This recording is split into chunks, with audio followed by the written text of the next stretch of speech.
Hello guys, this video में हम discuss करेंगे 21 अक्टूबर के इम्पोर्टेंट करंट अफेयर्स। तो देखते हैं हमारा पहला प्रश्न क्या है। हाल ही में कहां पर प्रधानमंत्री ने दिशा एयरबेस की आधारशिला रखी है। ये क्वेश्चन पिछले वीडियो में भी रिपीट हो गया था। इसका आंसर होगा गुजरात के बनासकांठा में इसकी आधारशिला रखी गई है। बढ़ते हैं अगले प्रश्न की तरफ। तो अगला प्रश्न है, हाल ही में किस बैंक ने KBL शताब्दी जमा योजना को शुरू किया है। तो आंसर हो जाएगा Karnataka bank. Karnataka bank limited ने KBL शताब्दी योजना शुरू की है। यह एक सावधि जमा योजना है। बढ़ते हैं आगे। तो अगला प्रश्न है, हाल ही में किसने प्रधानमंत्री भारतीय जन उर्वरक योजना शुरू की है। तो आंसर हो जाएगा नरेंद्र मोदी ने। प्रधानमंत्री नरेंद्र मोदी ने दिल्ली में जो प्रोग्राम चल रहा है किसान सम्मान सम्मेलन, उसी के अंदर भारतीय जन उर्वरक योजना को शुरू किया है। इसमें क्या होगा कि वन नेशन वन फर्टिलाइजेशन की जो अवधारणा है उसे आगे बढ़ाने के लिए इसमें सभी जगह पर सुलभ आसानी से खाद उपलब्ध करवाया जाएगा, रासायनिक खाद उर्वरक उपलब्ध कराया जाएगा और उसकी जो कॉस्ट है वो समान रहेगी। इसी उद्देश्य से इस योजना को शुरू किया गया है। वर्तमान में हमारे जो कृषि मंत्री हैं वो नरेंद्र सिंह तोमर हैं। बढ़ते हैं आगे। तो हमारा अगला प्रश्न है, हाल ही में किस मंत्रालय ने कॉफमो को बंद करने की घोषणा की है। तो आंसर हो जाएगा रेल मंत्रालय ने। रेल मंत्रालय ने कॉफमो, यह एक रेल मंत्रालय का एक विभाग है जो रेलवे के आधुनिकीकरण के लिए इसके 1979 में इसकी स्थापना की गई थी और इसी को अभी रेलवे ने 1 दिसंबर 2022 से जिसको बंद करने की घोषणा कर दी है और इसका जो हेड ऑफिस है वो नई दिल्ली में था। रेल मंत्री हैं वर्तमान में अश्विनी वैष्णव है। रेलवे बोर्ड की स्थापना 1905 में हुई थी। रेलवे की स्थापना होती है, पहली रेल है 1853 में चली थी। बढ़ते हैं आगे। तो हमारा अगला प्रश्न है, Asian football confederation AFC Asia cup 2023 है, इसकी मेज़बानी कौन करेगा। तो आंसर हो जाएगा कतर। कतर के अंदर 2023 में AFC एशिया कप होंगे। फीफा की जो वर्तमान में फीफा कप है 2022 में वो भी कतर में ही आयोजित किए जाएंगे। कतर की राजधानी दोहा है।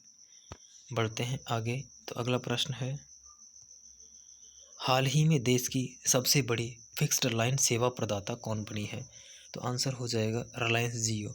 रिलायंस जियो ने BSNL को पीछे छोड़ते हुए देश की सबसे बड़ी फिक्स्ड लाइन सेवा प्रदाता कंपनी बन गई है। बढ़ते हैं आगे। तो हमारा अगला प्रश्न है, हाल ही में किसने एग्री स्टार्टअप को बढ़ावा देने के लिए एक्सेलरेटर प्रोग्राम शुरू करने की घोषणा की है। तो आंसर हो जाएगा नरेंद्र सिंह तोमर, जो हमारे वर्तमान में कृषि मंत्री हैं नरेंद्र सिंह तोमर। इन्होंने ही जो एग्रीकल्चर के स्टार्टअप्स हैं उनको बढ़ाने के लिए एक्सेलरेटर प्रोग्राम शुरू करने की घोषणा की है और इसमें 500 करोड़ का एक फंड भी बनाया गया है। पीयूष गोयल हैं, वो वर्तमान में हमारे उद्योग एवं वाणिज्य मंत्री हैं।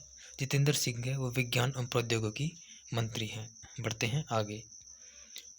अगला प्रश्न है, इंडियन नेवी सेलिंग चैंपियनशिप 2022 की आयोजन कौन करेगा। तो आंसर हो जाएगा नौसेना अकादमी है। ये इंडियन नेवी सेलिंग जो चैंपियनशिप है इसका आयोजन करेगी, जो केरल के एझीमाला में आयोजित की जाएगी। वर्तमान में हमारे जो नौसेना के प्रमुख हैं वो R हरि कुमार हैं। वायुसेना प्रमुख हैं वो VR विवेक राम चौधरी हैं। थल सेना प्रमुख हैं वो मनोज पांडे हैं। बढ़ते हैं आगे। तो हमारा अगला प्रश्न है, हाल ही में सारंग त्यौहार कहाँ मनाया गया। तो आंसर हो जाएगा दक्षिण कोरिया। दक्षिण कोरिया की राजधानी सियोल के अंदर जो भारतीय दूतावास है वहाँ पर हर वर्ष मनाया जाता है सारंग त्यौहार। लेकिन पिछले 2 साल से ये ऑनलाइन ही मनाया जा रहा था और इस वर्ष इसको ऑफलाइन बनाया गया है। पहली बार ये 2018 में मनाया गया था और ये एक सांस्कृतिक कार्यक्रम है जिसे दक्षिण कोरिया की राजधानी सियोल में भारतीय दूतावास के अंदर मनाया जाता है। बढ़ते हैं आगे। तो हमारा अगला प्रश्न है, ए कन्फ्यूज्ड माइंड स्टोरी पुस्तक के लेखक कौन है। तो आंसर हो जाएगा साहिल सेठ। ये इंडियन रेवेन्यू सर्विस के अधिकारी हैं साहिल सेठ और इन्होंने ही पुस्तक लिखी है ए कन्फ्यूज्ड माइंड स्टोरी, जिसे लॉन्च किया है हमारे जो स्वास्थ्य मंत्रालय के मंत्री हैं मनसुख मांडविया, इन्होंने इस पुस्तक को लॉन्च किया है। इसमें 23 कहानियाँ इसमें इस पुस्तक के अंदर लिखी गई हैं और उसी को लॉन्च किया है मनसुख मांडविया ने, ए confused mind story.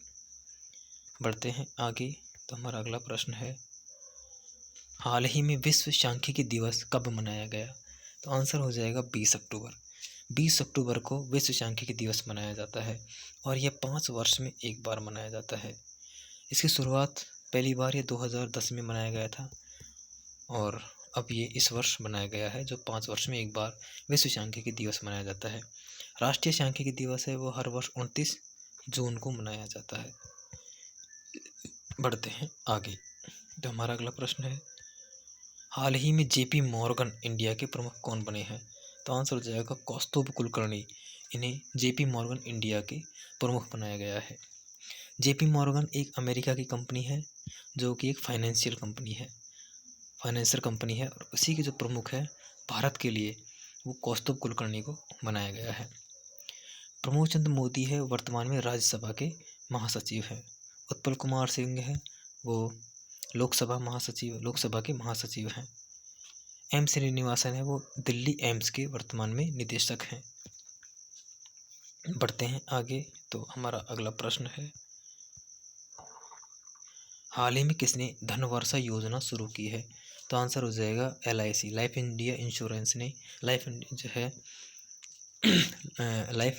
Insurance company है, कॉरपोरेशन ने धनवर्षा योजना को शुरू की है। इस योजना में क्या होगा, ये पॉलिसी टर्म्स हैं उनके लिए इस योजना को शुरू किया गया है। इसमें 2 पॉलिसी टर्म्स हैं, उसके लिए इस योजना को शुरू किया गया है।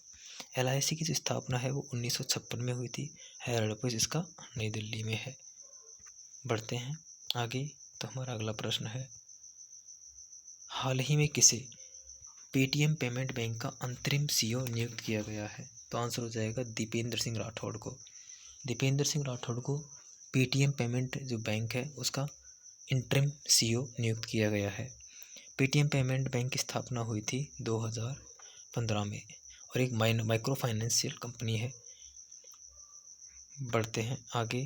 तो हमारा अगला प्रश्न है, हाल ही में जारी इंटरनेट स्पीड जिसे ओकला ने जारी किया है में भारत की रैंक क्या रही? तो आंसर हो जाएगा 118।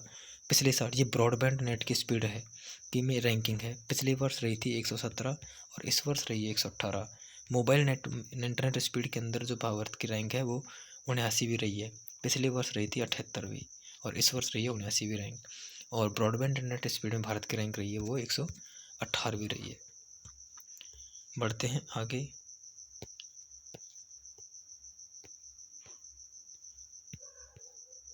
और हमारा आज का अंतिम प्रश्न है, हाल ही में कौन सी संस्थान लगातार दूसरे महीने शिकायत निवारण सूचकांक में शीर्ष पर रही?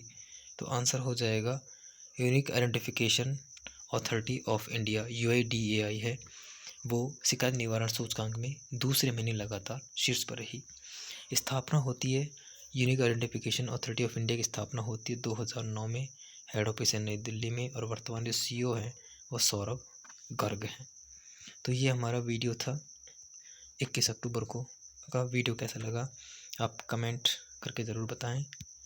धन्यवाद।